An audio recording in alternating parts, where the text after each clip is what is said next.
తెలంగాణ మధ్యాహ్నం భోజనం workers union ఏఐటీసీగా ఈ రోజున రాష్ట్ర వ్యాప్తంగా అన్ని జిల్లాలల్లో మేము నిరసన తెలియజేస్తున్నాము.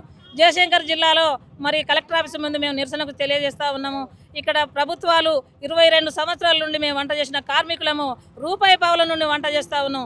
అదేవిధంగా కేంద్ర రాష్ట్ర ప్రభుత్వాలను మేము ఏం అడుగుతున్నామని అంటే, అయ్యా మేము వంట కట్టెల మీద వంట చేయలేకపోతున్నాము కాబట్టి మాకు గ్యాస్ పొయ్యిలు ఇవ్వండి, మాకు గ్యాస్ పొయ్యిలు కావాలి. అంగన్వాడికి ఏ విధంగా ఇస్తూ ఉన్నారు అయ్యా, మాకు కోడిగుడ్లు కూడా ఇస్తే మేము పిల్లలకి వారానికి 3 సార్లు కోడిగుడ్లు పెడతామని మేము అడుగుతూ ఉన్నాము.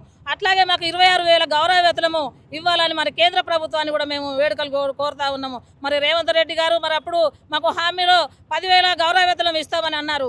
మరి అవి వెంబడే మాకు చెల్లించాలని మేము మన రేవంత్ రెడ్డి గారిని కూడా మేము విన్నపం చేస్తూ ఉన్నాము. కాబట్టి మాకు కోడిగుడ్ల పైసలు కూడా 3 నెలలకు 4 నెలలకు ఒకసారి పడుతున్నాయి సార్. మరి అదేవిధంగా మాకు వెంబడే వారానికి నెలల 5